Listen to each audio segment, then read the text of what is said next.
This morning, I was discussing with you some of the basic ideas and feelings of Chinese philosophy, and in particular Taoism, which underlie the development of Zen Buddhism and which underlie the whole Chinese attitude to life, to nature, and to art. And I suppose of all these ideas that I discussed with you in the morning, the most important was the one of the mutual arising of things. That is to say, that you and your world go together in the same way as bees and flowers, but that we are not brought up in, at any rate, our culture to feel this. We don't have a sensation of it. We have instead a sensation of confronting the world of nature as something alien, something outside, into which we come, rather than out of which we come. But it's possible so to change your everyday consciousness that you feel yourself as something that the universe is doing. It's as if you changed your center of gravity, your center of operations, from that little man inside the head, called the ego, to the whole works doing it. Now then, what I want to do this afternoon is shift from Taoism later on in time to the introduction of Buddhism into China and the birth of Zen, and to see what Chinese Zen is.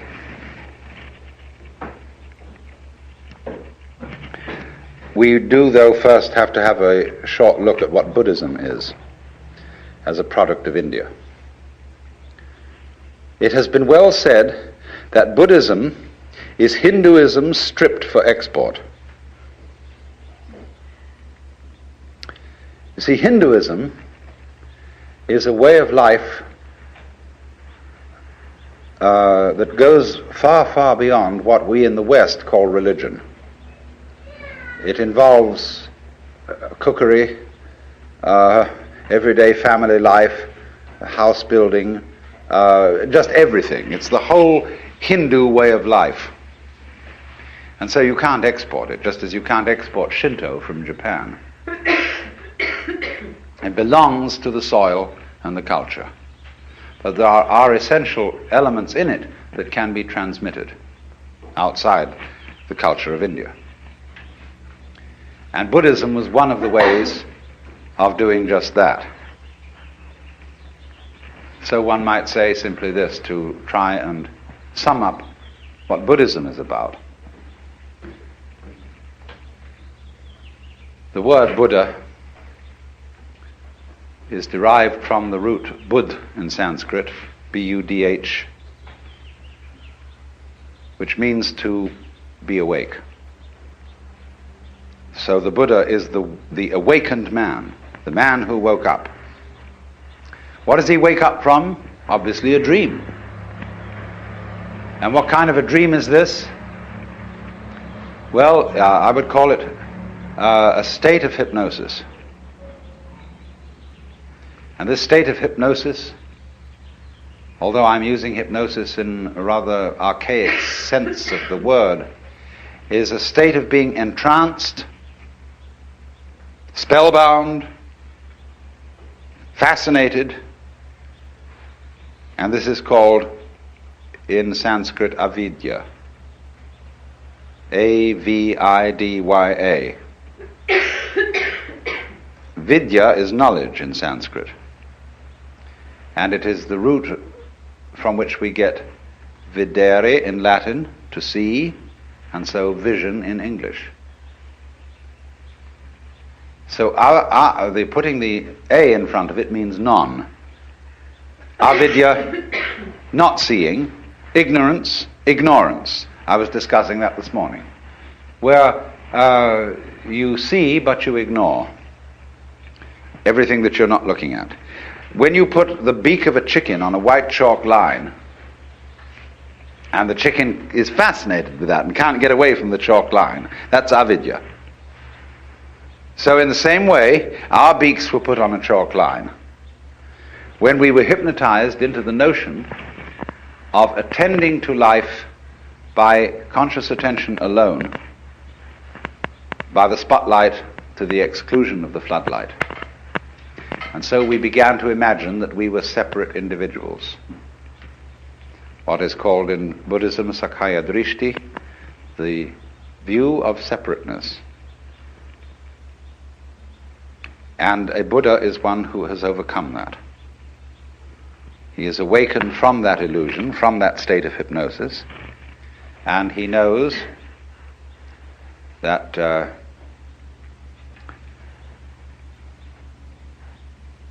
well, I can't put what he knows in any positive terms. This is the special thing about Buddhism. Everything in Buddhism sounds negative. Let's put it this way. Let's suppose you engage yourself in a relationship with the Buddha, or with one. There are hundreds of Buddhas. The one we call Gautama is just the historical Buddha that everybody knows about. But one Buddha leads to another, because as a result of his relationships with people, he turns them into Buddhas too, awakened people.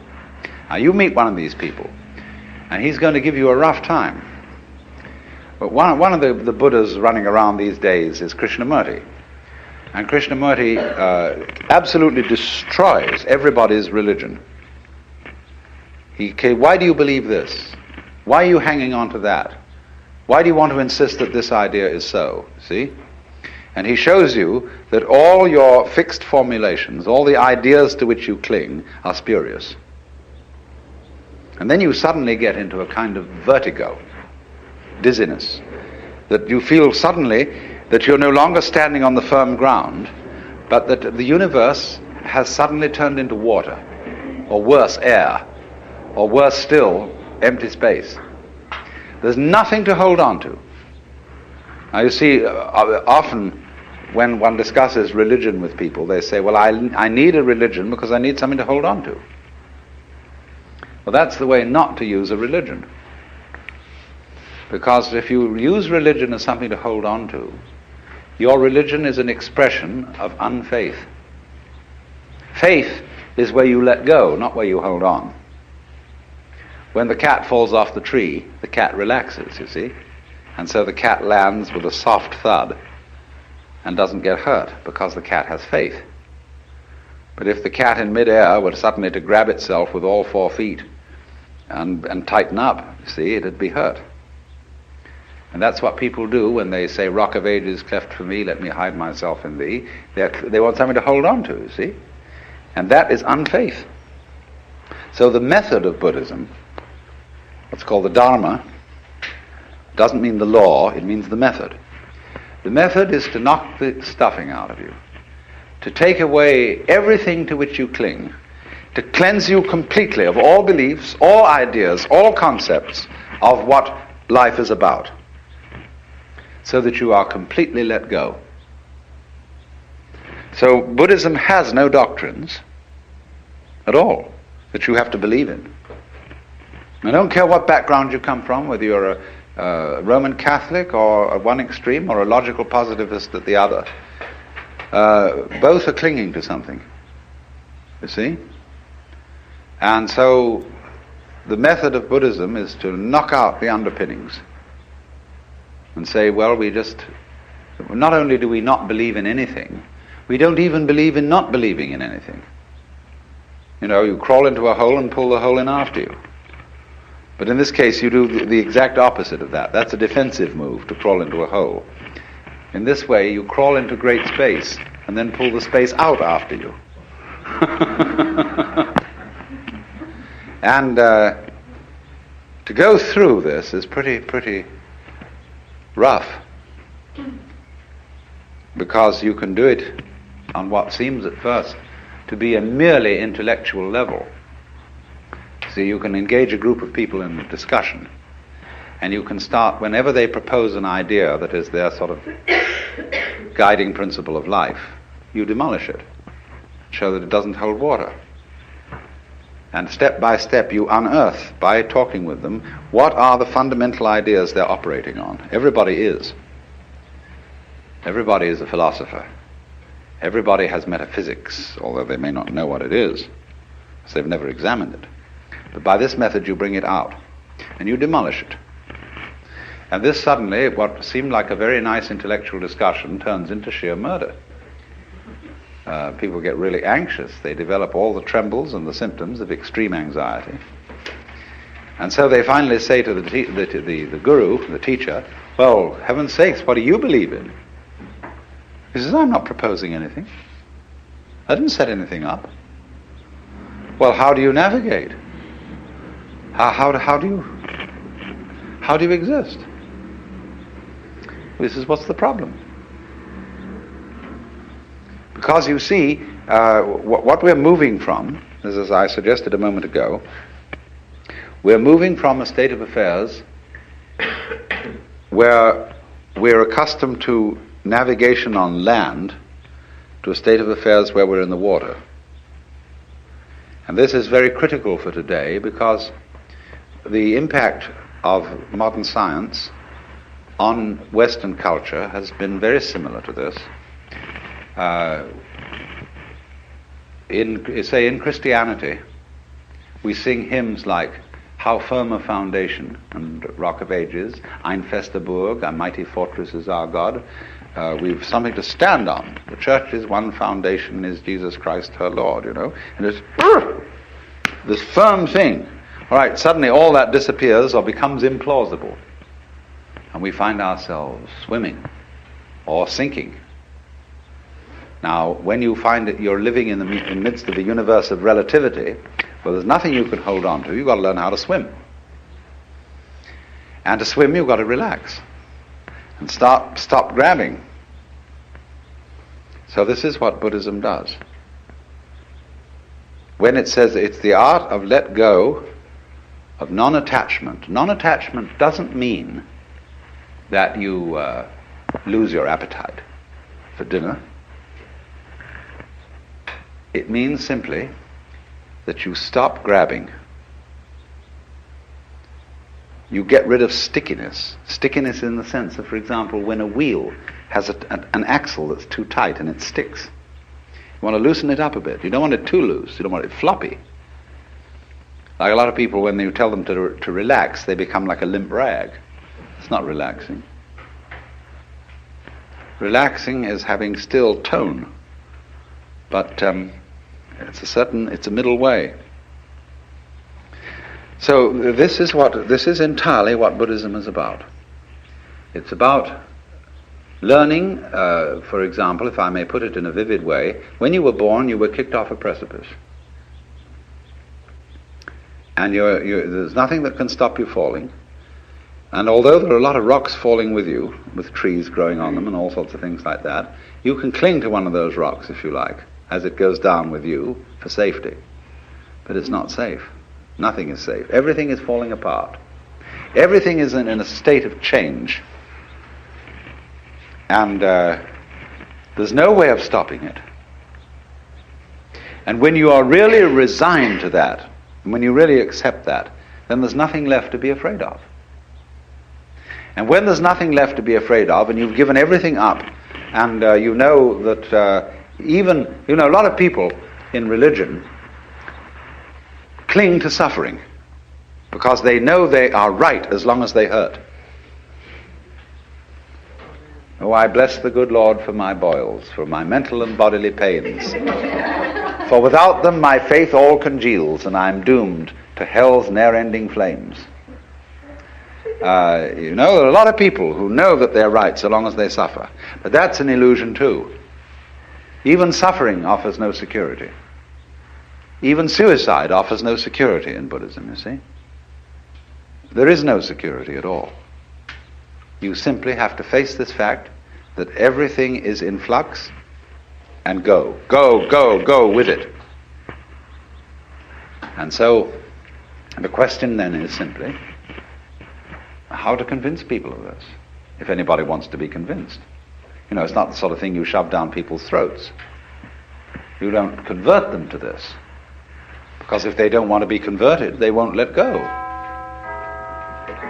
So Buddhism therefore involves a very special relationship between the questioner and the person to whom the question is addressed, the pupil and the teacher. And now then, Buddhism came to China as early as 60 AD, but didn't at that time make a very great impression. It was not until about the year 400 that a very great Sanskrit scholar by the name of Kumarajiva came and started teaching Chinese scholars Sanskrit. And they worked with him to translate Sanskrit into Chinese. And they translated the Buddhist scriptures. They didn't, of course, do them all at that time, because the Buddhist scriptures occupy about as much space as the Encyclopedia Britannica. In fact, a little more. The Indians are great talkers. Well, anyway, they found that when they translate this into Chinese, you had to find equivalent Chinese words for the Sanskrit ideas, and they found these from the Taoist philosophy that I discussed this morning. Well, slowly then, Indian attitudes began to be modified by Chinese attitudes, because the Chinese read into these translations Taoist meanings, so things got a little altered. Now here came the alteration that is crucial. First of all, in Indian Buddhism there's very little humor. But Chinese life is full of humor. The greatest philosopher of China, Zhuangzi, is the only philosopher who is, I think, in the whole world, who is profoundly humorous. There's a book in the modern library, published by Random House, called The Wisdom of Lao Tzu. And this is translated by Lin Yu Tang. And he includes, along with the translation of Lao Tzu, huge sections of Zhuangzi. And this is absolutely fascinating because of the humor of it. Indian Buddhism had very little humor. Some, yes, but very little. Next, it was all tied up with celibacy, which to the Chinese was absolutely incomprehensible. Because Chinese civilization is rigged around the family to a far greater extent than ours is, which is saying something. And they couldn't see any point or any wisdom in celibacy. When Buddhism came to China, it still retained a certain element of celibacy, but for different reasons than Hindu. The Chinese way of celibacy is not that sex is naughty, but it's terribly convenient not to have a wife.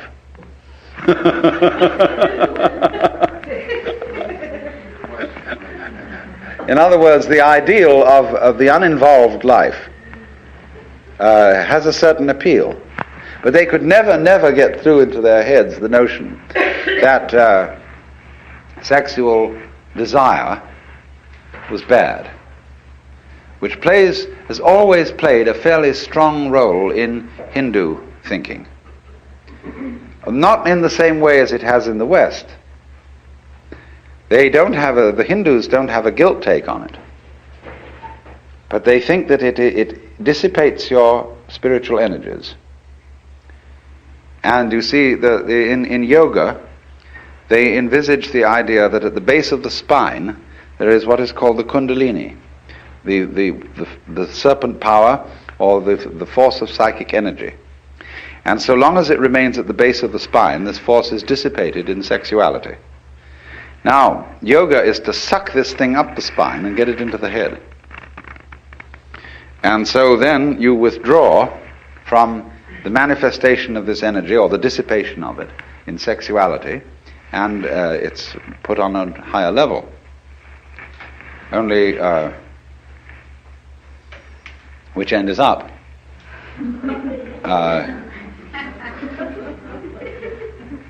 You can do it the other way too. They have what's called the right-hand way of doing it and the left-hand way of doing it. I'm not going to go into that now.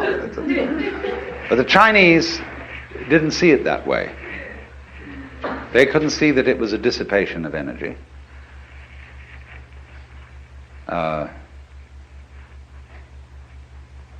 So what they wanted to aim at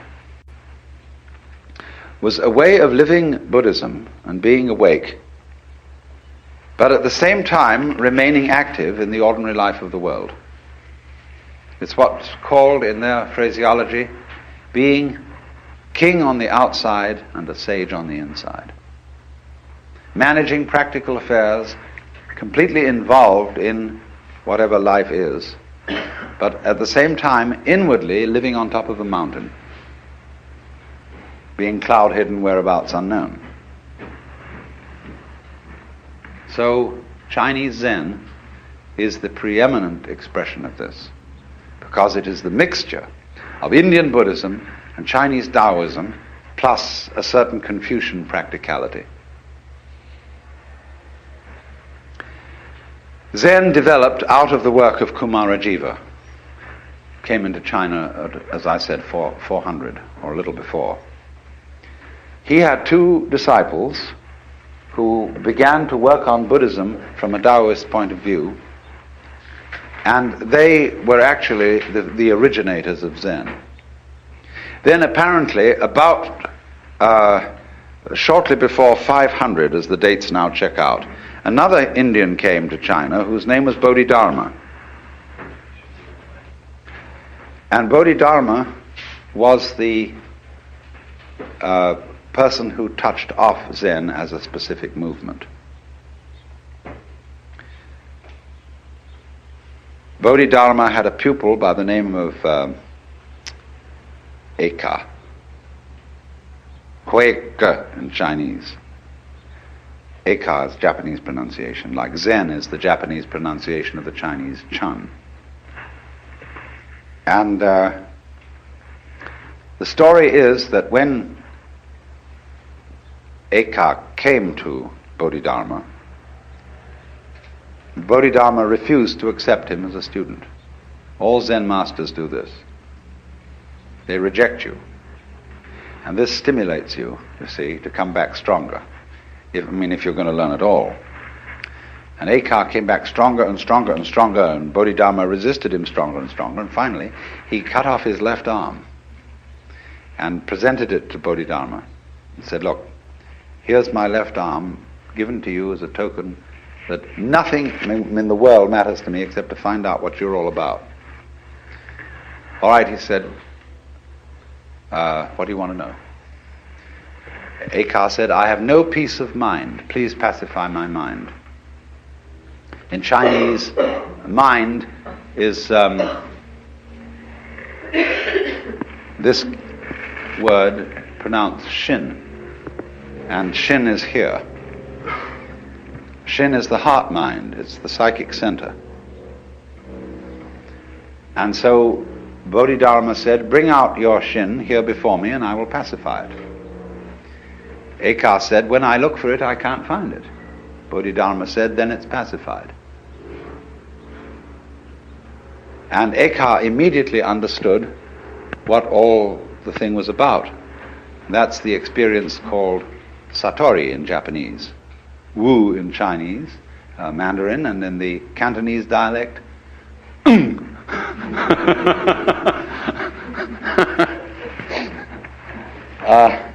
it's just what we call in our modern psychological jargon the aha phenomenon. The aha phenomenon. Aha! Now I see.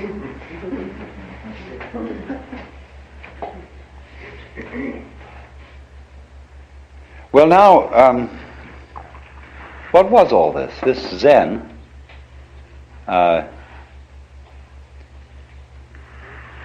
which in Chinese is this character.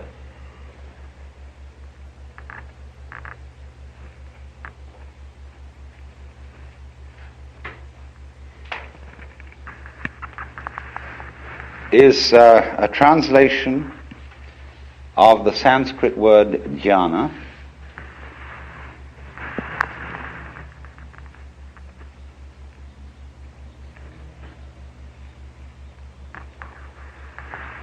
and so this is being pronounced Chan in Chinese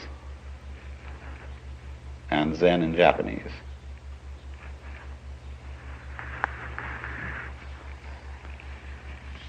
Is unfortunately untranslatable in English. It designates a certain state of consciousness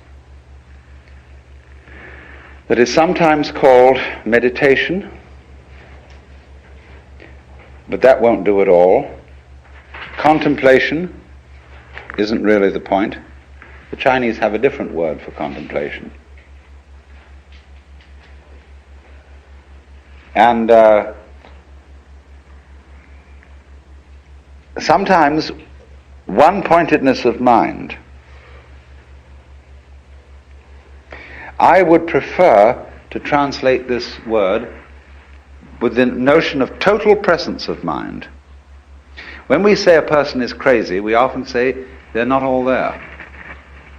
Now go to the opposite of that and visualize a person who is completely there, or who is completely here. A person who lives totally and absolutely now. That doesn't mean he's incapable of thinking about the past or the future, because thoughts about the past and about the future are included in the present. You have them now. But imagine the kind of person who is not distracted, who when he talks to you, it really gives you his whole being, who doesn't, as it were, look over your shoulder and wander off to something else. Somebody who, first of all, he's completely here, and he's so much here that you can't phase him. Now this idea of phasing is crucial in Zen. You see, I referred a moment ago to attachment, that Buddhism is living free from attachments. And I made the point that this is not abandoning a sense of a good appetite for dinner, but it's stopping sticking. In psychological jargon, you don't block. A mind of no hesitation, it's sometimes called. In Chinese, the phrase mo zhi chu is used, of going straight ahead. So supposing somebody walks up to you on the street and says, "Are you saved?" Now, most of us who are intelligent people feel embarrassed by such a question. You know, what's this wretched Salvation Army person or Jehovah's Witness doing asking me whether I'm saved or not? And we're all a little bit, what do you do with a nut like that? So, but as in Zen, this is a perfect moment to respond, see? To the most embarrassing question, are you saved? But Zen comes back in a very funny way. In Zen, one doesn't give philosophical answers to a question like that. You give practical answers. I had a boiled egg this morning.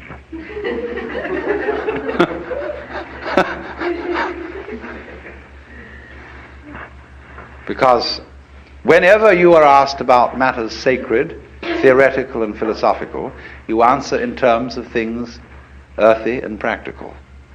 But then on the other hand, when you are asked about things earthy and practical, you answer in terms of things religious and philosophical. Is dinner ready? Who's asking this question? Who are you? So This is then the flavor of Zen, is, Bodhidharma is supposed to have meditated so long that his legs fell off. And he's usually drawn this way, something like this anyway.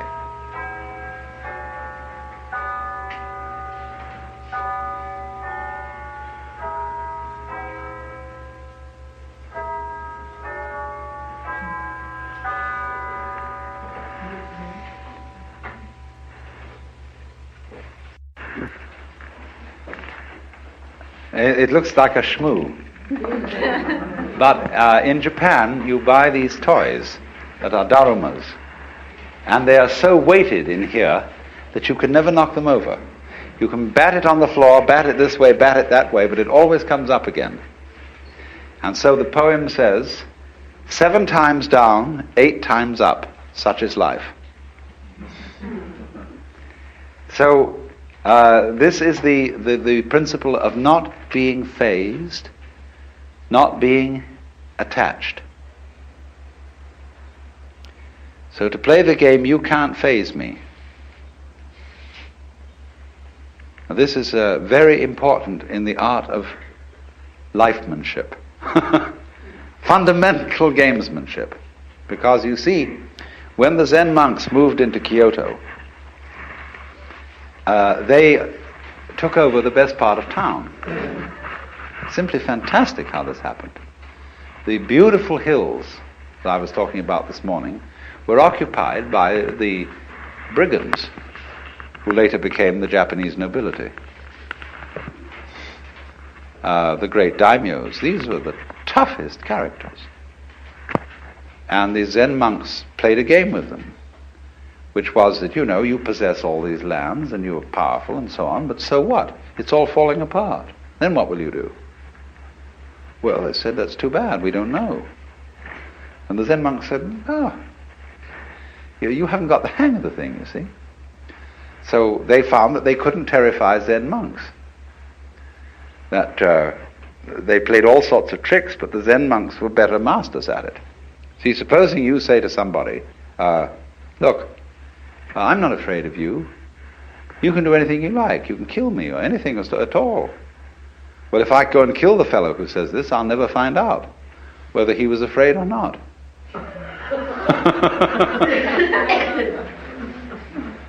So they outfaced these people and said, we have a secret, you see, that you don't have. And we'll teach your servitors to be great warriors, because they'll learn the secret too, and they won't be afraid of anything. And this is what they did. And so the daimyos, the noblemen, built great monasteries for these Zen masters and monks on their best land.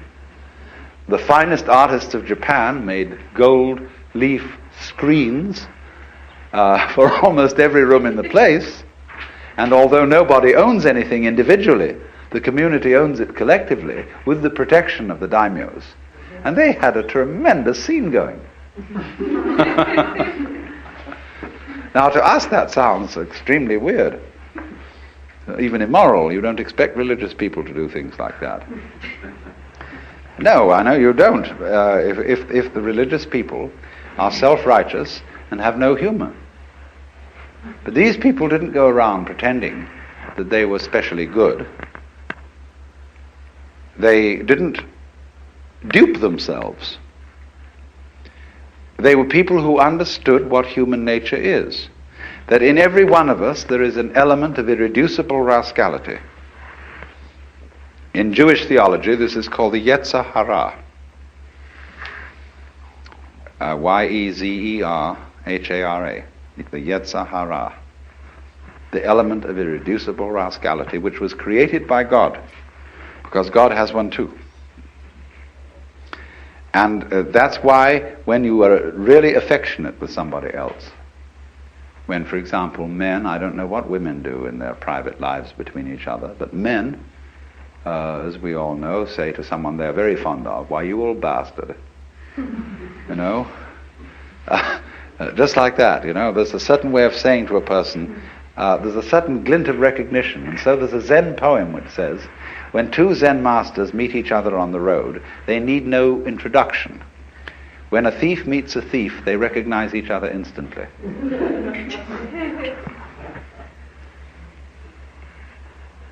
And this goes back, you see, again into the heart of Chinese philosophy.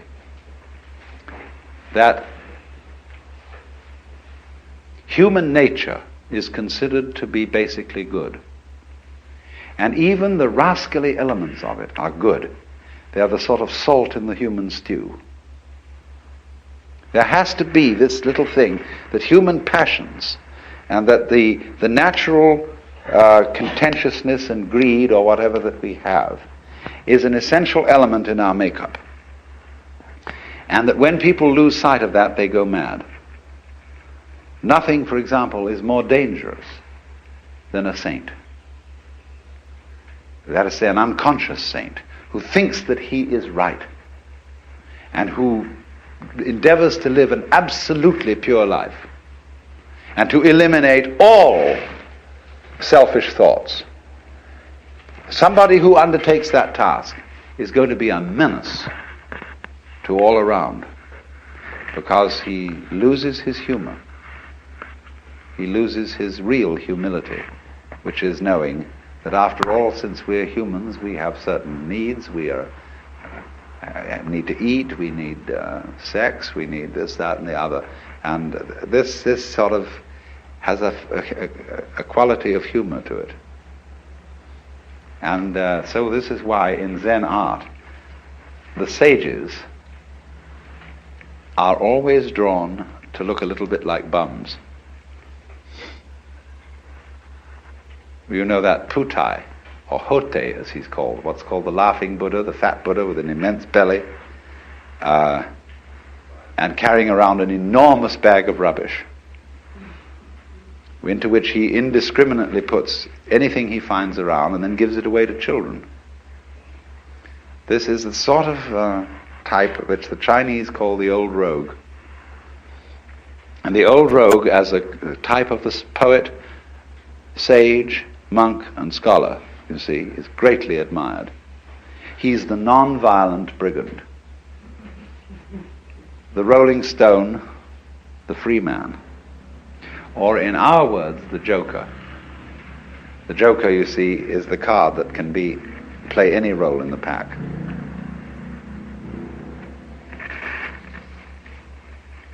So then,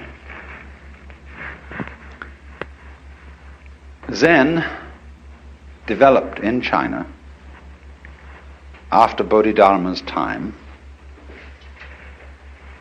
and came to a sort of golden age in the Tang and Sung dynasties. The golden age of Zen lies between 713 AD and approximately 1100, 1200, 11 to 1200. That's the great creative period in which all the marvelous masters emerged and during which Zen exercised a profound influence on the development of Chinese poetry and painting, calligraphy and scholarship. Then, between 11 and 1200, it shifted to Japan and underwent a new development, rather different in quality and in tone. And after it had done that for some curious reason, which is a very complicated historical question, it slowly faded away in China. So that as we find it today, it is principally a Japanese phenomenon, and it is slowly fading in Japan and slowly growing in the West. It's a very funny thing.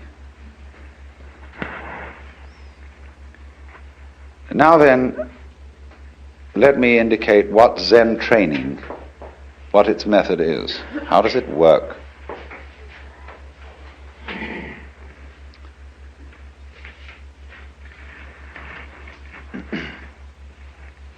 I said before, what is involved is a dialogue an interchange between two people.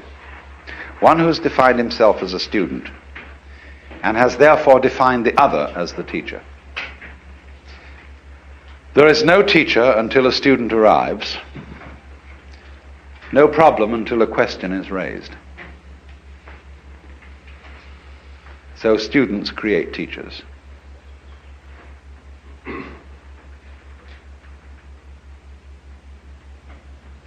This is very funny. We have a saying, anybody who goes to a psychiatrist ought to have his head examined. You can interpret that as you're an idiot to go to a psychiatrist because they're a bunch of charlatans. But the subtler meaning of it is, yes, if you define yourself as being in need of help psychiatrically, you need a psychiatrist.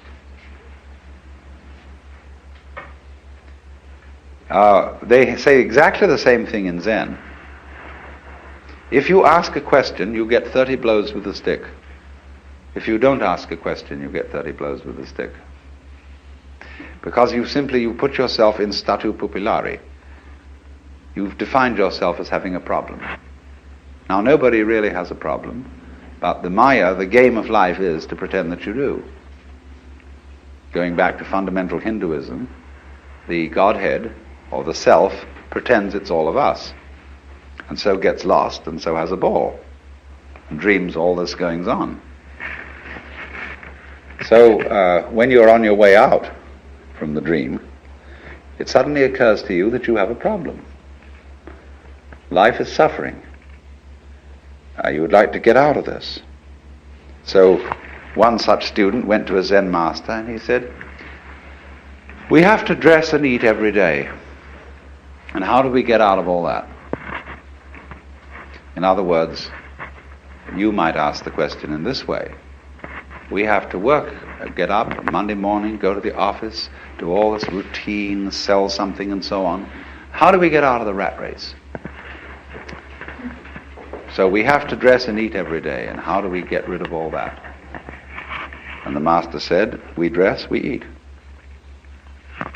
The student said, I don't understand.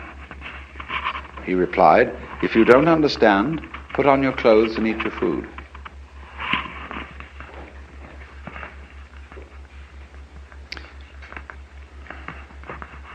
This is the kind of dialogue so characteristic of Zen. So the position is this. The master, on being approached by a student about the problem of life, says, I have nothing to teach you. I'm a Zen master. I have nothing to say. Zen is not words. And furthermore, everything is perfectly clear. There was a Confucian scholar who went to a Zen master and said, what is your secret teaching? And he replied, there is a saying in your own teacher Confucius which explains it all. Don't you remember when Confucius said to his disciples, do you suppose that I'm concealing something from you? I've held nothing back. And the scholar didn't get this. So a few days later they were walking together in the mountains and they passed the wild laurel bush. And the Zen master said to the Confucian scholar, do you smell it? He said, yes. He said, you see, I'm holding nothing back. So the position of the Zen master is, there is nothing to tell you. There is no, we're not offering you any panacea, any solution, any doctrine, any big goodie to the problem of life. Because the problem is an illusion. Well, then the student under these circumstances thinks, well, this is some sort of a come-on. He's testing my sincerity. And of course the nothing which he has to teach is the mystery of the great void. See, he doesn't take it as meaning just plain old ordinary nothing, but the great void. And so he persists. And the teacher makes him persist until he gets way out on a limb.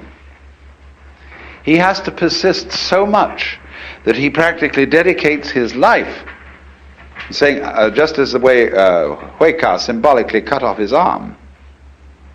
The student is put in the position of dedicating his life to solving this thing and getting what that teacher has. And of course there wasn't anything all along, but he's been put in that position. So then once he's in statu pupillari, once he becomes a student, he's put through all kinds of hoops. They make him learn to meditate, to sit cross-legged, practice zazen, and then they also add to the trouble by asking impossible questions, which are called koan. And these questions are palpably absurd. What they're saying essentially, at least the elementary koans are all concerned with this, are requests for behavior on the part of the student that will be perfectly genuine. In other words, show me who you are. Now wait a minute, I don't want to see any social definition of you. I don't want to know your name, your address, who your parents were. I want to see the absolutely authentic you. It's like existentialists talk about authentic being. Or it might be in the same way a confessor, father confessor in a Christian sense could say, now give me a really good confession. What is the thing, bad thing you've really done? And you confess to him adulteries and murders and thefts and sacrilege and blasphemies and cussing and so on. And he says, oh, no, come off it. Those are only trivial sins. Come on now, what is the really awful thing you've done? I don't know, what, me? This is the backwards way of doing exactly the same thing a Zen master is doing, saying, who are you really? Are you anybody? Is anybody home? Have you got anything? And they do things like making you shout. See, this word is a very important word in Zen. Nothing. Mu. Oh, I had it on the other side of the board. It's represented by the empty circle. The word mu in Japanese. So they say, now say it. Say mu. Mu! You know, with all your guts going into it. They say, no. You don't know how to say that. Come on, that's feeble. That's nothing. Let's really say it. They have every kind of trick like that to show you that the more you make an effort to be genuine, the more of a fool you become. And they tie you up in knots until you're desperate. There was an American Zen student who was on a Fulbright, and I gave him a year to study Zen. And he started to panic because he had only a month to go and he hadn't realized it. And he knew he had to, and he went to the Zen master and said, damn it. He said, look, I've only got a month left. And the master said, all right, we'll have what we call osession. You know? Osession is an intense meditation practice where you only sleep 3 hours a night sort of thing, and you meditate all the rest of the time. Let's go, let's really do it. And every day, 3 times, you come to me and present the answer to your Zen problem, your koan. And it got worse, and it got worse, and it got worse, and he got more and more desperate. That here was this Fulbright going to end, and he wouldn't know what Zen was all about. Well, practically on the last day, he suddenly saw there was nothing to see. You know, it's all right the way it is. And this tremendous illumination, this load off his head, was of course what the master was trying to make him do.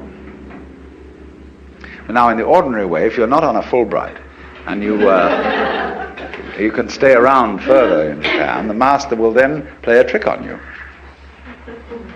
He'll say, now that's wonderful.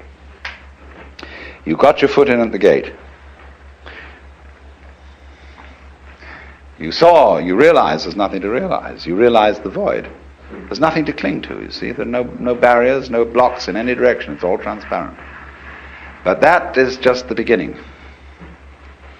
And it's all the necessity now for you to discipline yourself much harder, to make great efforts, really to get through.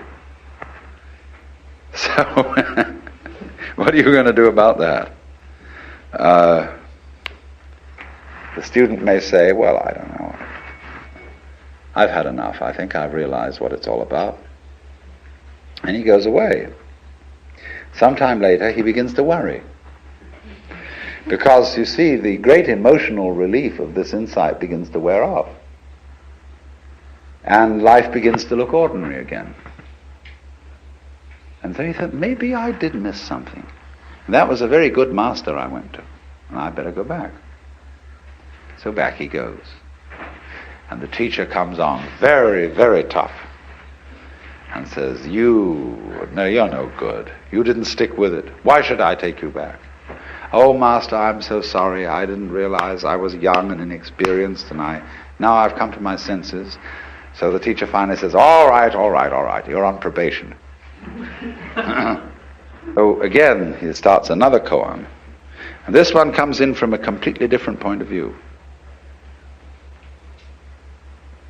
And he's got others that come from this way, and from this way, and from this way, and from this way. And the point is always, so long as I can beguile you as a teacher into thinking there's something you can get, you need to study with me. When I can no longer fool you into thinking that there's something to get out of life, you'll know that you're life. You don't get something out of it, you're it. But so long as you can be phased and you can be taken in by the teacher, you need a teacher. But so in the end, when the student no longer needs a teacher, and he sees that this old boy has fooled him the whole way through, he says at the same time, profound respect, and you wonderful rascal.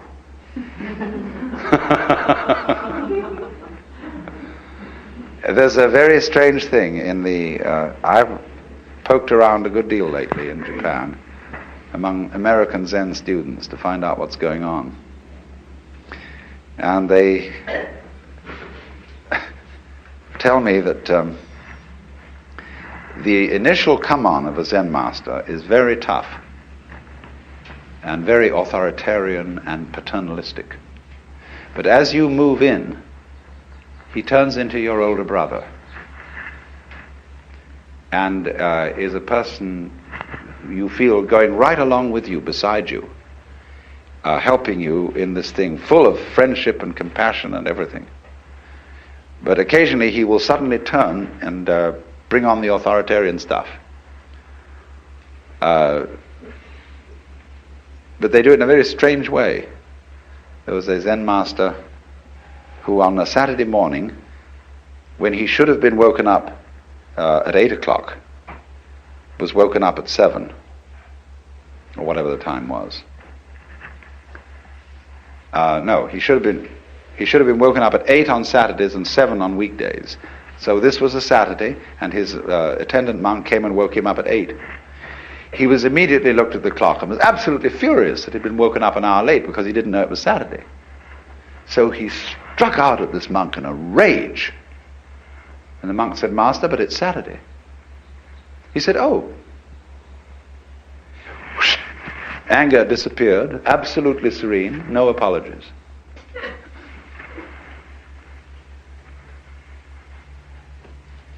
So you see the nature of this game. It is the Zen game. And I seem to have given away the show to you. I've told you all the inside mechanics of it. But you would discover that if you tangle with a Zen master and you think you know from what I had told you what are the mechanics of it, and you stuck your neck out to put yourself in the position of being an inquirer, everything I had told you would be useless. He would outwit you completely. That's what consists in being a master. He's not doing it because he wants to be superior and to put down other human beings. He's doing it out of great compassion because he feels he knows something which if you could find out, you would just be so happy and would want to give it to everybody else. But you can't give it away because everybody's got it. What you've got to make them do is to see that they have it and that you don't give it to them. And that's the most difficult task. Yesterday I was giving you a general outline of the foundations of the Zen feeling for naturalness in art and life by describing the fundamental principles of the Taoist philosophy and then of the Zen discipline itself.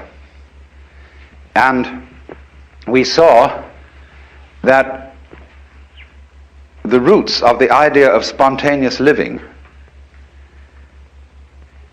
make this conception, or rather it isn't so much a conception as a doing, something much more subtle than might ordinarily be imagined. A lot of people think that the spontaneous or completely natural life as it's understood by these Far Eastern philosophers is to act according to whim. There was, for example, a great Zen monk lived shortly after 1000 AD who had a very peculiar way of painting. He had long hair, and he'd get very drunk on rice wine. Then he'd soak his hair in ink and slosh it all over the paper. Then he would do a Rorschach test on it and decide what kind of a landscape it actually was, and then put in the finishing touches. And suddenly, out of this apparent mess, a great landscape would be evoked. But the whole art of the thing lay in putting in the finishing touches. And also, there's a very curious thing. If a person who is untrained in painting makes a mess with a brush, it's liable to be just a mess. Whereas if a person who has the feeling of painting in them for a long time, and they make a mess with a brush or just do anything, it looks interesting. And that's why if you try to copy the best people in modern abstract, non-objective painting, you'll find it's a very difficult thing to do. Because there is more to spontaneity than caprice and disorder. And I want to try and explain what that is. I mean, wouldn't it be great if we could live absolutely on the spur of the moment? Not make any particular plans, not feel that, well, you might make plans because you can make plans spontaneously, but not to worry about whether you had made the right decision, whether you were being good or bad, selfish or unselfish, and not to hesitate in anything, you see. One of the great applications of Zen, as I pointed out, was to the art of fencing. And when you learn fencing, you see you have to learn to be spontaneous, because here of all places it is true that he who hesitates is lost. If you're engaged in combat, you see, and you stop to think what sort of a defense or attack you ought to make, the enemy's got you. So the way they teach people spontaneity in fencing is very interesting. When you start into fencing school, you of course live with the teacher. He has a kind of ashram. But you're given a janitorial job. You clean up, you wash dishes, you put bedding away and things like that. But while you're going about your daily business, the master surprises you with a practice sword, which is made of 4 strips of bamboo, rather loosely tied together. And he hits you with this, surprisingly and suddenly, from nowhere. And you are expected to defend yourself with anything available. With the bedding, with the broom, with the pots and pans, with just anything. Defend. But the poor student never knows when the attack is coming, or what direction it's coming from, and he begins to get tense. And he begins to go around everywhere on the sort of alert, you see, watching which direction it's coming from. And as he goes down a certain passage, feeling that the master is probably lurking around that corner, and he's all set to go for him, that he gets that practice sword, he suddenly gets hit from behind. So eventually, he gives up. There's absolutely no way of preparing for the attack. And so he just wanders around feeling, well, if it hits, it's going to hit. It's all. And then he's ready to begin fencing. Because if you prepare for an attack from a specific direction, and it comes from some other direction, you have to withdraw from the direction in which you had expected it, and send your energy in another direction, and that takes time. So what you do is, you go around with a mind of no expectation. That is called mushin, or munen. This is a very important Zen expression. Mushin, it almost means an empty mind. This mu, no.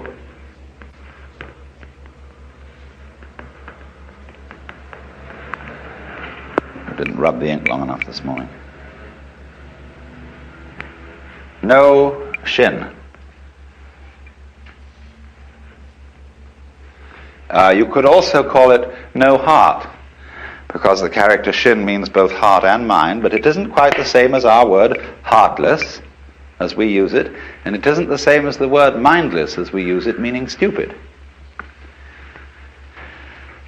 To be in the state of mushin is to have a mind like a mirror. And of this, the Taoist sage Zhuangzi said, the perfect man employs his mind as a mirror. It grasps nothing, it refuses nothing, it receives but does not keep. And when anything comes in front of the mirror, it reflects it instantly. The mirror doesn't wait to reflect it. They also say, when the moon rises, all bodies of water instantly reflect the moon. I mean, they don't bother with physics about the speed of light or anything like that. That's irrelevant. Or they say when you clap your hands, the sound issues immediately. It doesn't stop to consider whether it will issue. And so sparks from the flint, when it's struck, they issue instantly. But to do this, you can't try to be quick. See, if a Zen master corners you with a funny situation, and he puts you in a quandary, expecting spontaneous action from you, don't try to hurry. I know I've watched Suzuki wait a whole minute before answering, but he doesn't hesitate. He's not at all embarrassed by this wait, and he can answer with silence just as well as with a formal response. The point is, do something. When two young Americans wanted to study Zen, they were taken by a Japanese monk to interview the master and act as interpreter. And one of them had had some practice, he knew a bit about it. And so after they'd had tea together and just discussed formalities, the master said in a very easy way, "Well, what do you gentlemen know about Zen?" And one of these students threw his fan, which he hadn't unfolded, the fan was still folded up, he threw it straight at the master's face. The master slightly moved to one side, and the fan went right through the paper wall. And the master laughed like a child. That's the sort of game they get in. Once a master was going around through the forest with a group of students, and he picked up a tree branch, just as one might pick up a tree branch, and suddenly he turned to one of his students and said, "What is it?" And he hesitated, so he hit him with the branch. And so another student was there, and he turned to him quickly. He said, "What is it?" He said, "Give it to me, I want to see it. I'll tell you." So the master tossed the branch to him, and he took it and hit the master.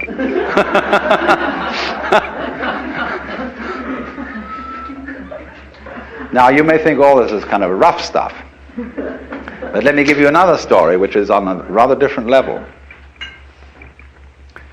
A certain Zen priest was having dinner at a big party, and the party was being served by a geisha girl who was so elegant and so skillful in serving that he suspected she might have had some Zen training. And so he decided to try her out. And he nodded to her, and she immediately came to his place and sat down in front of his little low table.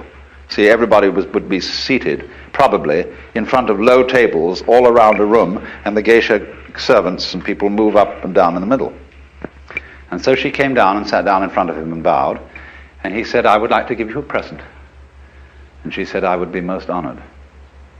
Now, on the table, there are hibachi, which are little braziers with hot charcoal in. And you move the charcoal around with iron chopsticks. He took a piece of charcoal out in iron chopsticks and offered it to her. She had long, long sleeves on her kimono, and what she did was this. She wound them all around her hands and took the charcoal. Immediately got up and went to the kitchen, disposed of the charcoal, changed her robe, which had holes burned almost all the way through the sleeves, and came back. And she sat down in front of the master and bowed. And she said to him, "I would like to give you a present." He said, "I would be most honored." And so she picked up the iron chopsticks and handed him the charcoal. And he pulled out a cigarette and said, "That's just what I wanted," and lit the cigarette.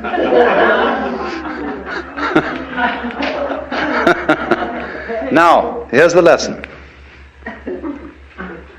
The master's spontaneity and being ready for that situation was the kind of quick thinking that a good comedian has, who, in a completely unprepared way, can make all sorts of jokes and turn any situation into a jest of some kind. There are all sorts of people who do that. People who are experts in kind of like Dorothy Parker, in that sort of repartee. But here it's been developed in a very fundamental way and to a very high degree. Now, the way in which it's developed, you see, requires a protected situation. Because if we all started to act on the spur of the moment, without the slightest consideration or deliberation, no.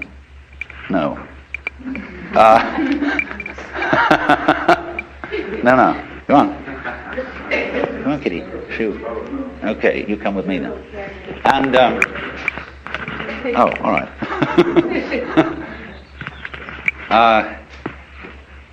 If we all started to act on pure whim, everybody would think we were crazy. And people would avoid us and call the police and things like that. But what they do is this.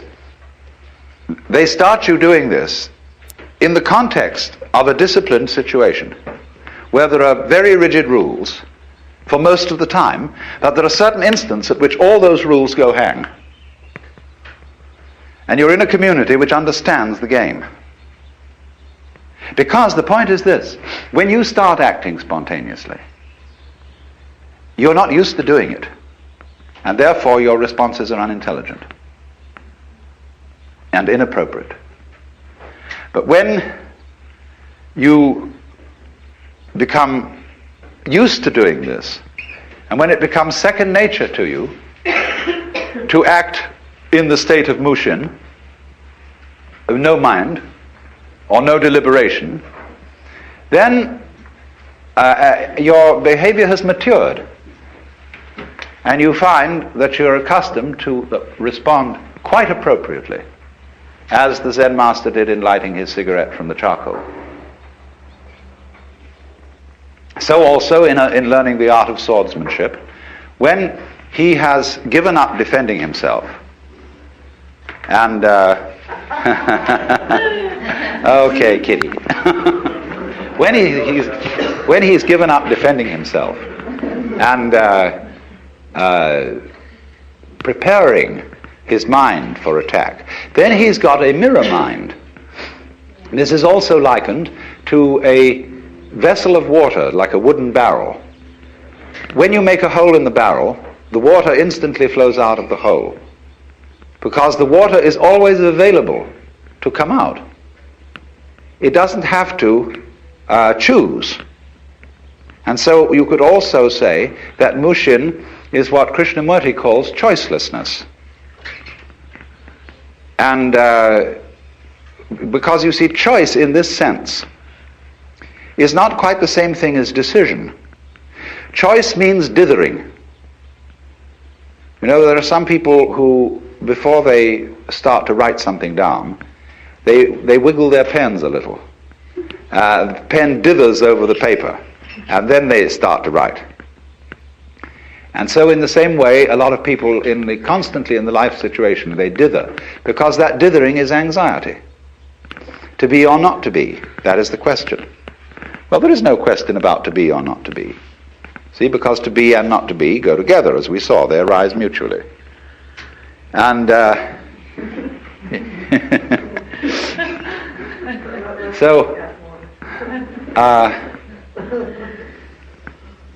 Kitty, I don't think you're feeling very comfortable. Would you like to see if you could take care of it? I don't want her to get mixed up in the tape recorder.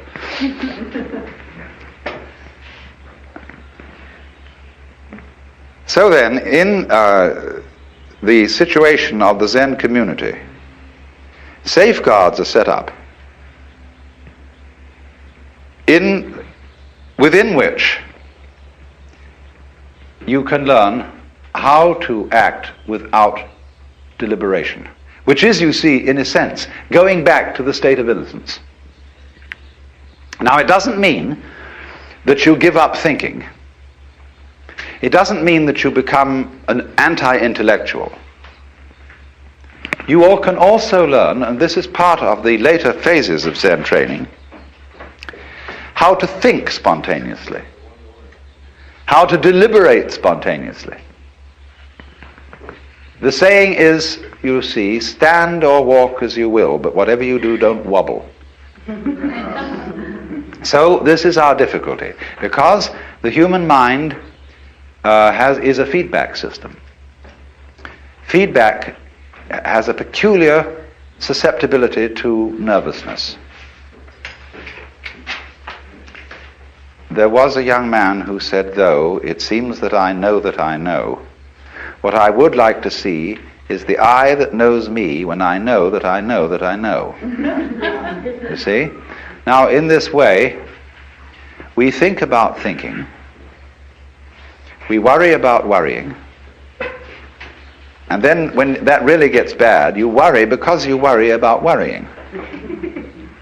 Now, that is analogous exactly to the kinds of vibration that are set up in certain mechanical systems.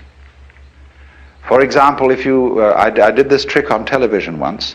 I had the cameraman turn the camera on the monitor. The monitor is the television set in the studio, where you see what you are doing. And so on this show I said, now I'm going to show you a picture of anxiety. Don't worry about your sets. There's not going to be anything wrong with your set, so don't turn it off. Now I said, Mr. Cameraman, will you please turn the camera on the monitor? He does that. Now what does he do? He's taking a picture of taking a picture, all in the same system. And as you do that, the system starts going like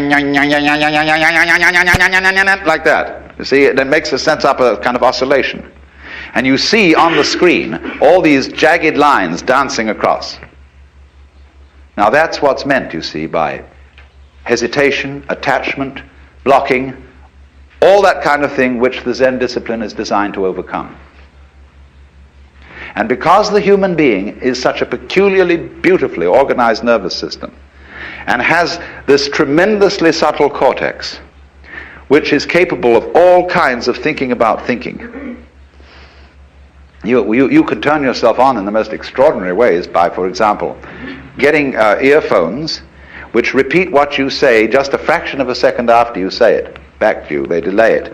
And you can get an oscilloscope tied up with your own heartbeats and get feedback through in this way, so that you suddenly begin to see yourself behaving, and it completely balls you up, because you wait for yourself to go on, but then you realize it's you doing it. But you can't wait on your heartbeat. You can't wait on what you say. And you get this sensation of going faster and faster and faster and faster until you just have to close the whole thing off. You'll go crazy. So that's what we're doing. And our civilization and our social institutions reflect this in hundreds of ways. And this would be true of any civilization, because all civilization is based on the development of consciousness and feedback, that is to say, the property of self-control, of being self-conscious, looking at what you've done, and then being able to criticize it and correct it. But who criticizes? Is the critic reliable? When you criticize yourself, who will criticize the critic? You see? Or to put it in the other way, quis custodiet ipsos custodies. Who will guard the guards themselves? Who will take care of the policeman? Who will govern the president? And that is the big problem. And when we get tied up in that problem, the Chinese got tied up in it because they were simply a very high order of civilization. So did the Japanese. There has to be a break. Somebody has to start throwing things. Otherwise, everybody will go insane. So, Zen functions in that culture as a way of liberation from the tangle of being too civilized. Now, you see, in Japanese culture, people are tremendously concerned with propriety, with good manners, and with keeping up with the Joneses. One of the funniest things in the world is to watch Japanese people having a bowing contest. It was a very frequent thing when friends meet or take leave. They go, and they bow and they bow and they respond, and it goes back and forth, and see who gets the last one in, because I'm more polite than you. And the worries about when somebody comes, you visit a family, you always bring a gift. And they start worrying, is this gift suitable? What is it? Anything as good as the gift they last gave us? And is it right for the occasion? Have we thought about it enough? Is there some symbolism in this gift that connects with this person's name or their birthday or something like that? And they think about these things interminably. And thus they cultivate in the ordinary culture, has a great deal of social nervousness in it. People giggle. You often see girls who giggle and cover their mouths to say, I'm not really giggling. All sorts of funny things happen because of this immense social awareness and nervousness. Now, Zen breaks that up. Only it does it in a way that has high artistry to it. So you see, let's just take the aesthetic domain for the moment.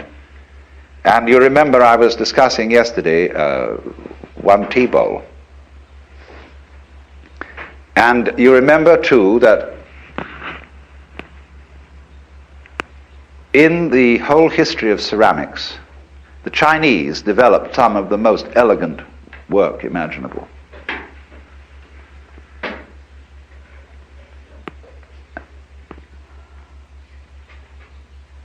You are probably aware, I don't see a specimen, of the great work of the Sung and Korean potters. Very often done in a jade-like green, the most gorgeous texture. It looked practically as if it was carved out of jade. Well, that led on, you see, to the high techniques of the Ming Dynasty with translucent porcelain, white clay, the most subtle designs of all. And that style went also to Japan. And the very, very rich people you read about in, say, books like The Tale of Genji, and you see in a film, and you must see it, Chushingura, the story of the 47 Ronin. The lovely things they had around their houses were unbelievable. The lacquer, the boxes in pure gold, and it was delicious stuff. But then, it was just like having too much eclairs and ice cream and filet mignon and cooked à la carême, that French cook who made everything look like an oriental palace. And now what happened? The people who practiced Zen suddenly got an eye for the beauty of the ordinary. There were two reasons for this. One was that they became fascinated with what happened spontaneously, what pattern a brush would make when handled roughly and the hairlines were shown. They also, because they practiced Zazen, which is sitting quietly, not thinking of anything special, but having a completely open mind, that puts you into a state where you get much better eyes and ears than you ordinarily have. And you start really seeing things. So you know that famous haiku poem, the old pond, a frog jumps in, plop. In Japanese, that plop is mizo no otto, sound of the water. And there's another poem just like it. In the dark forest, a berry drops, the sound of the water.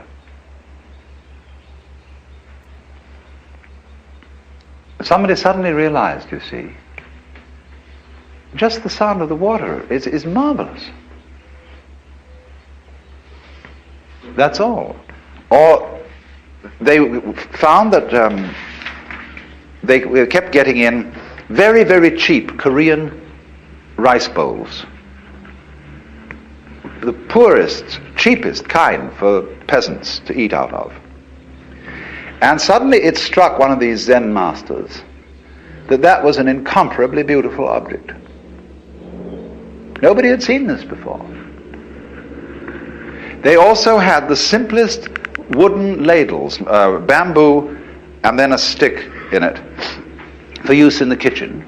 And one day somebody noticed that this ordinary everyday kitchen utensil was just lovely.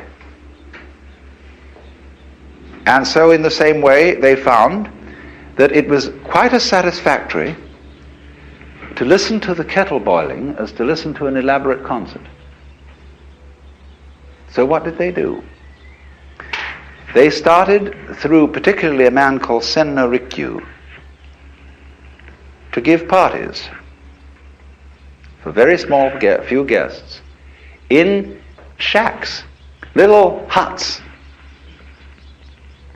in the garden, made of very primitive materials, such as mud walls,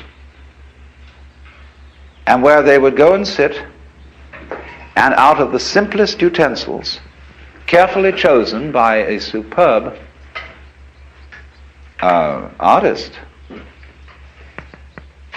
they would simply sit and enjoy the uncomplicated life. And so was born the tea ceremony.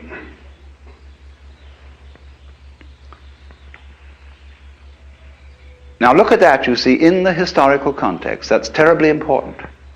It was a going back to the primitive after people were sick of too much civilization. And yet, it was going on to the primitive rather than back. Because the people who selected all those things, they knew the whole tradition of their civilization, their culture. They weren't barbarians.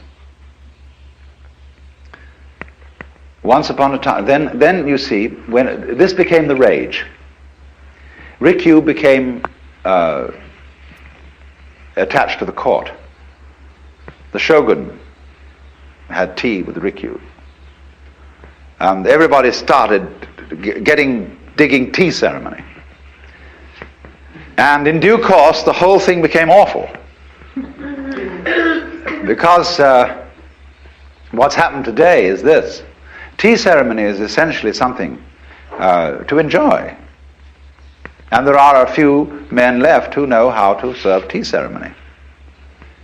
And it's an extremely congenial, quiet get-together with easy conversation, simple and unostentatious manners, and really lovely things to look at. I was present at a tea ceremony celebrated by a Zen monk who happens to be an American.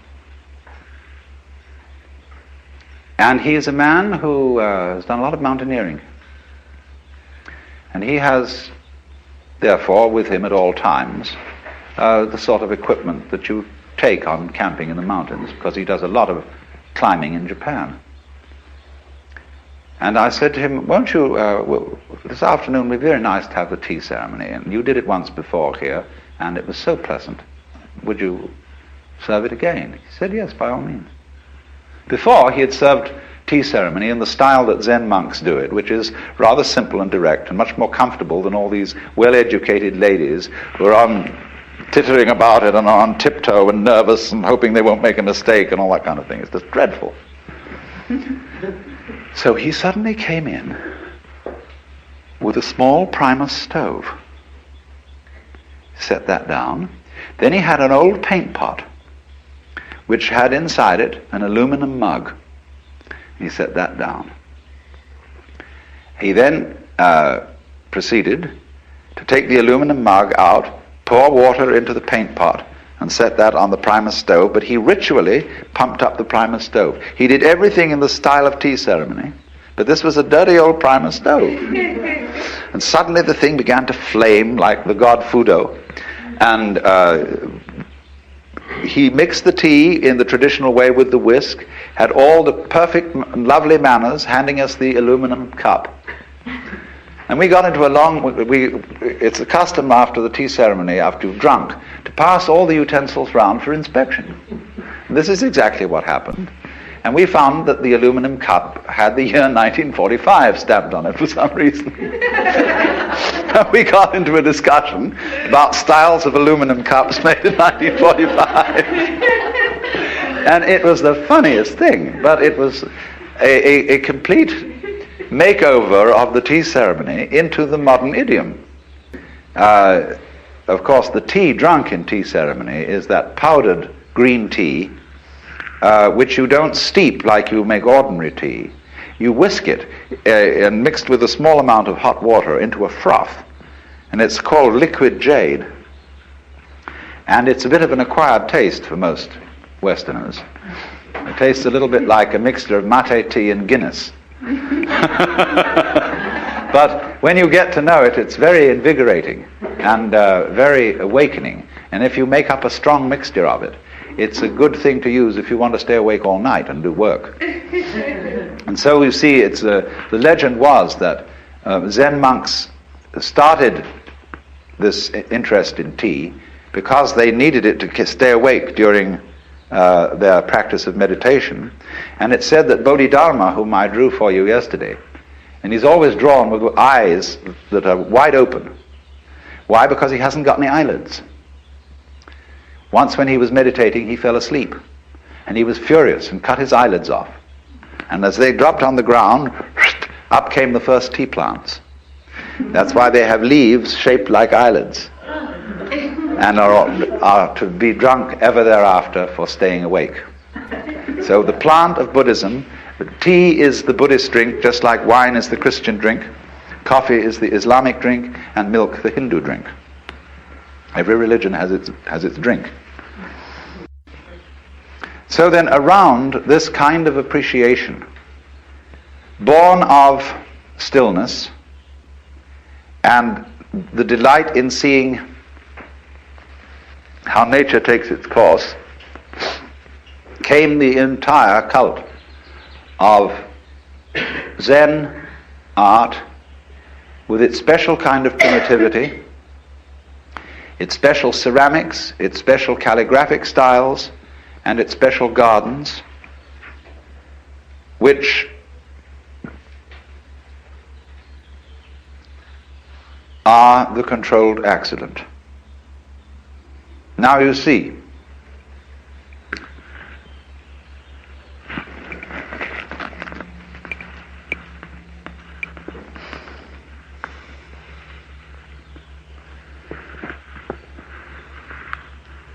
as I showed you yesterday on that other tea bowl, this is a water jar.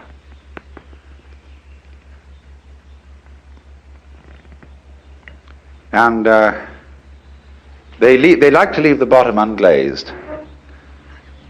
You can really see that it's clay that way. But look, you see how the glaze has been allowed to run. It's that we would call not neat at all.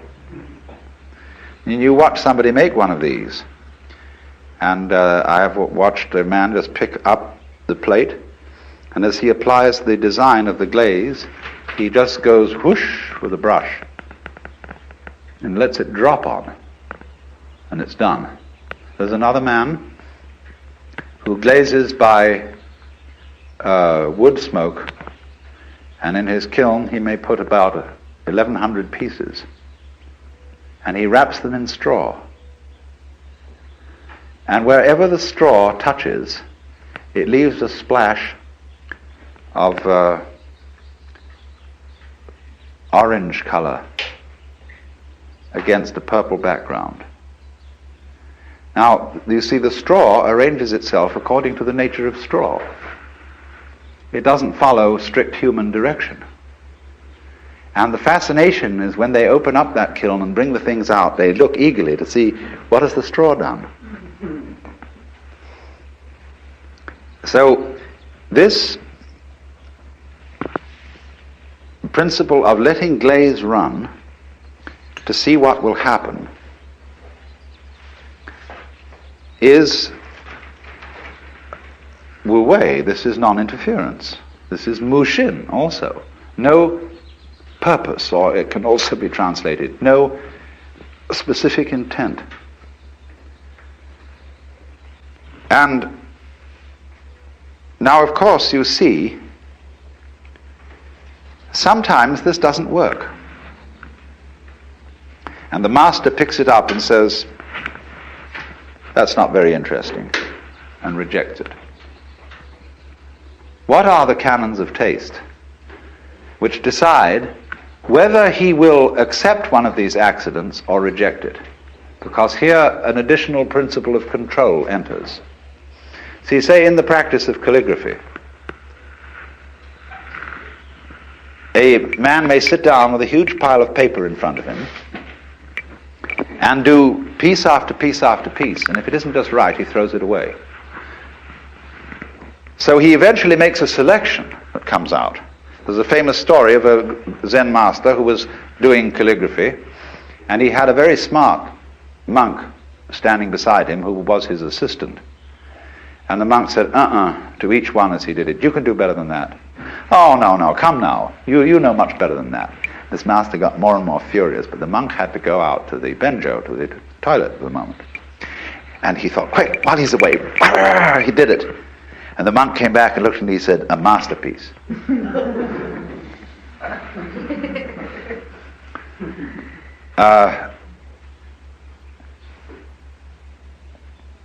So there's this element of selection, you see. Now, what determines this? How do you know? Or another example of this, there was a tea caddy, porcelain tea caddy, not porcelain but clay. And when Senno Rikyu was having tea ceremony, he saw this tea caddy and made no comment on it. And the owner was so disappointed that he smashed it. But one of his friends picked the broken pieces out of the trash can and took them to a mender. He said, "Look, mend this with gold." And he put therefore gold cement and put this caddy back together, and so it had all over its surface spidery lines of gold. And when Rikyu saw that, he was just enchanted, and it became one of the most valuable tea caddies in the Japanese collections. Spidery lines of gold following just the apparently chance marks of a smash. There was a competition at the Art Institute in the University of Chicago in which it was a sculpture class, and the competition was that each student was given a cubic foot of plaster of Paris. And they said, "Now do something with it." Well, the prize was won by a woman who looked at this cube and said, "It has no character. It doesn't want to be anything." So she flung it on the floor and smashed it all up. I mean, she made dents in it and banged off the corners and put cracks in it and things. Then she looked at it again. She said, "Ah, now I know what it wants to be." And so she followed the grain in it, as it were, made by all these cracks, and produced this marvelous piece of sculpture. You have in this area a very ingenious sculptor by the name of Donald Hord, who is a master at following the grain in wood and actually making the grain. The grain seems to suggest to him the muscles and the flow of the kind of body that he's making. Well, that's the thing. So when a master decides whether the accident came off, what he wants is this: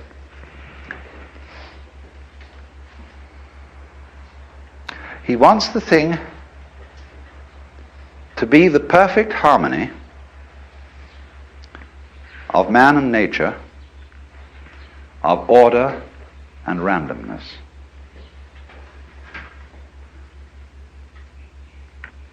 Now, this is a curious thing in the human mind. When we play games, we get most fascination out of those games which satisfactorily combine skill and chance. Games like bridge, poker, have a sort of admirable combination of these two elements. And we can go on playing those games again and again and again, because you don't feel completely at the mercy of chance, as you do with dice, unless you cheat. And you don't feel completely at the mercy of skill, as you do with chess, or especially with a game like three-dimensional chess. So there's a sort of optimum middle where order and randomness go together. Well, that's what this man is looking for. He's looking for the optimal combination. You see, things that are artwork like Persian miniatures or the jewelry of Cellini and Chinese porcelain is too much skill, too much order.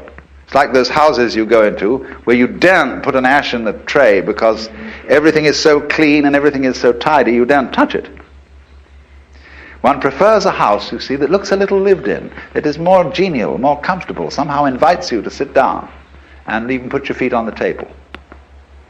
Whereas on the other extreme, some kind of pad where everything is covered in dirt and filthy clothes are thrown in the corner, and people are all paint all over them and so on.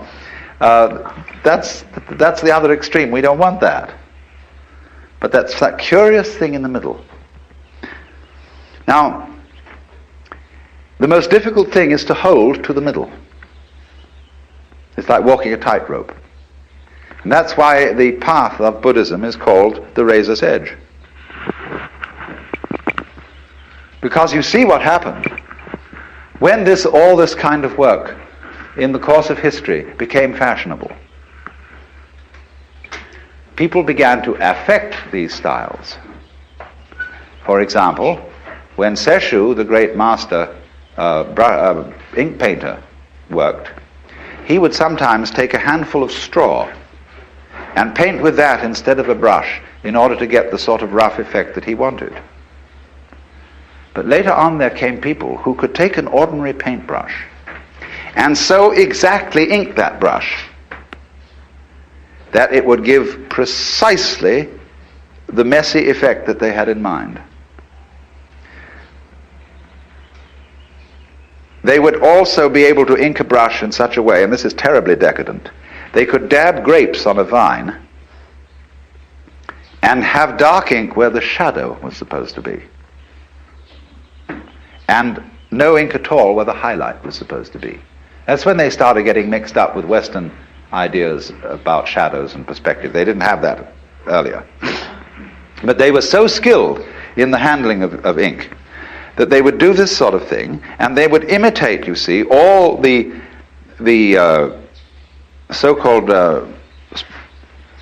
rough natural effects of the great Zen artists. And so today in Japan, a younger generation of artists has decided it's time to break all that up. If we imagine, for example, haiku parties, the writing of haiku poetry, Basho, who was the great 17th century master of haiku, said, get a 3-foot child to write haiku, because they're the sort of direct, guileless things that children would say. But now there are magazines devoted to haiku poetry, where in every issue there will be 10,000 haikus, written by people all over the country, and they get so stilted and so affected that one wished one had never heard of haiku. The same thing is starting over here. And you should see the entries we get in these haiku competitions that Japan Airlines and other people sponsor. But it all after a while becomes dated, stilted, and so somewhere again the new thing has to break out, which is always coming up, but there's no formula, you see, for fixing it so that you can do it again and again and again, because the moment you start doing it again and again and again, it isn't it anymore. The real thing has escaped. Do you remember some time ago there was a fashion for having wrought iron fish, just the outline of a fish? Some artist originally, put this fish together and it looked great. But then you suddenly found them in every gift shop and dime store, and they looked perfectly terrible. So this is the mysterious thing. Well, not only in the arts, but in lifestyles, in everything. When you start saying, what is the technique for getting this thing? And people say, well, this is it. It's gone. Same in education. Same in music. The moment you start teaching something, what question are you asking? How could we, is there some method whereby in our schools we could produce from the music department, every graduation ceremony, 3 musicians of the stature of Bach or Mozart? Now, if we knew how to do that,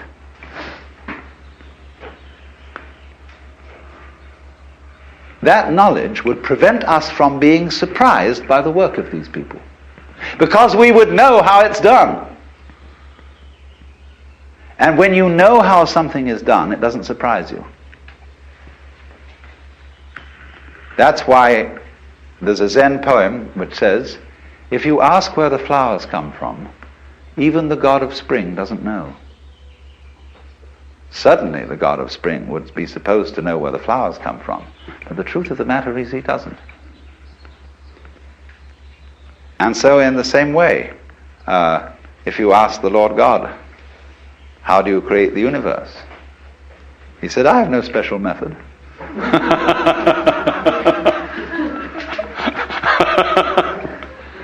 And this is known in Zen as this is the most difficult virtue to attain. So many of these things begin with mu.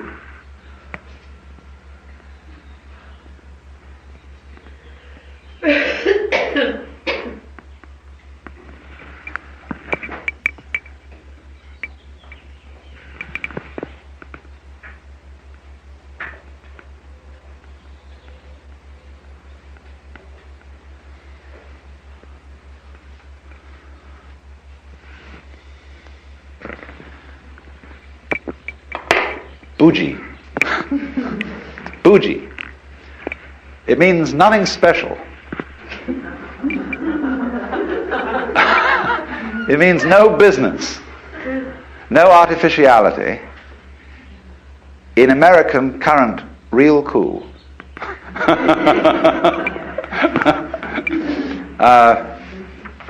So, Buji is where something doesn't stand out like a sore thumb. But it is absolutely different from being modest.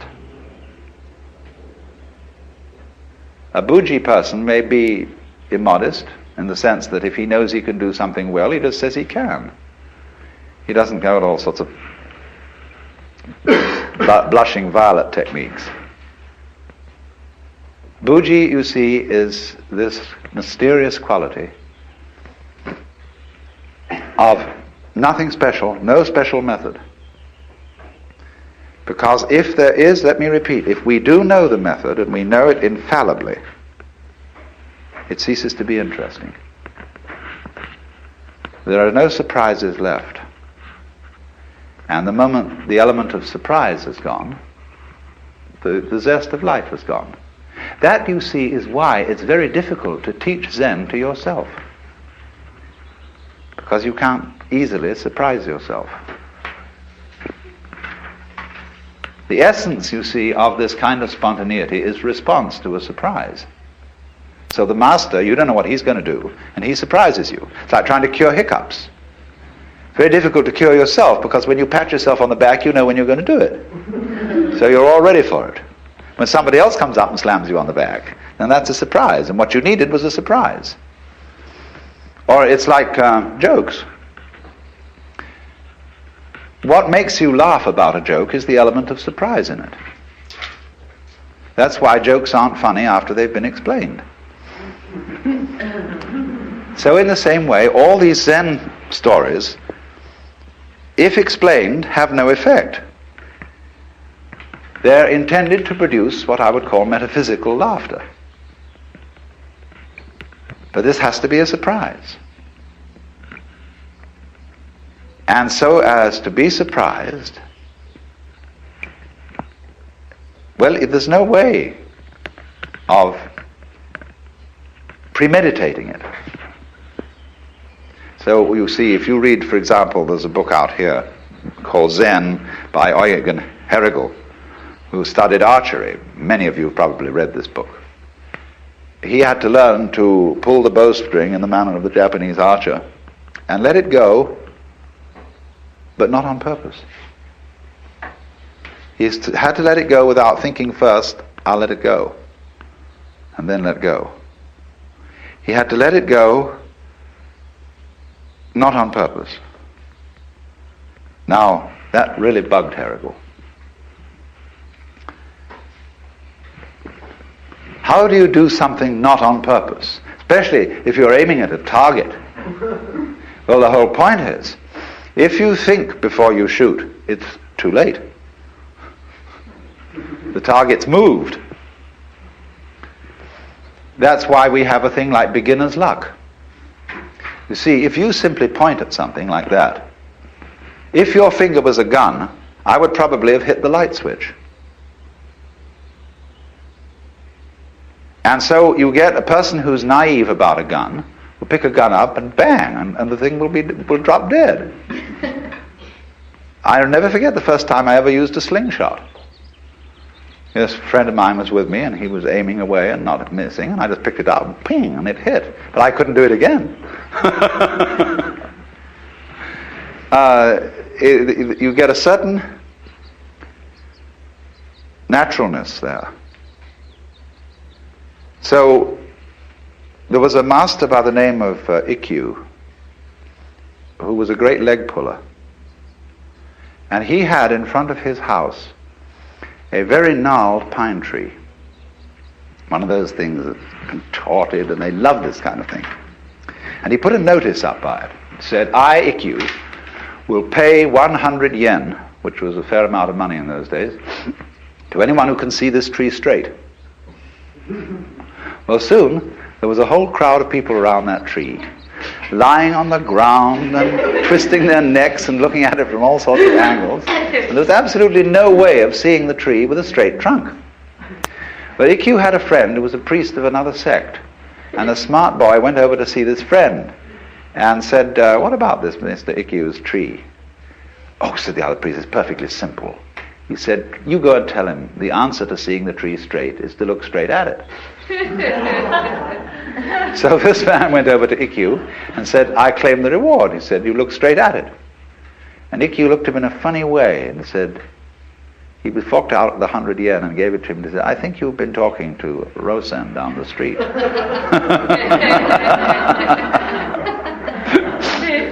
Now, in that way, you see, just look straight at it. In other words, here's the bowstring, let go of it.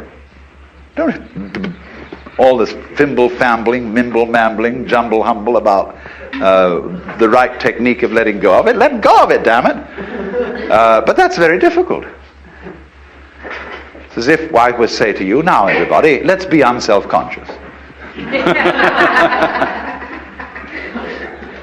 And so finally, in desperation, you at last learn to let go of the thing, which was what you were supposed to do all the time.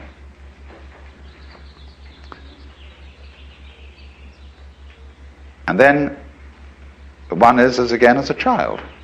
This is original innocence. So this is the meaning of the person who was asked, what do you do here in this Zen institution? He said, we eat when hungry and we sleep when tired. Well, he said, that's being just like everybody else. They all do that. He said, they do not. When they eat, they don't eat, but they think of all sorts of extraneous matters.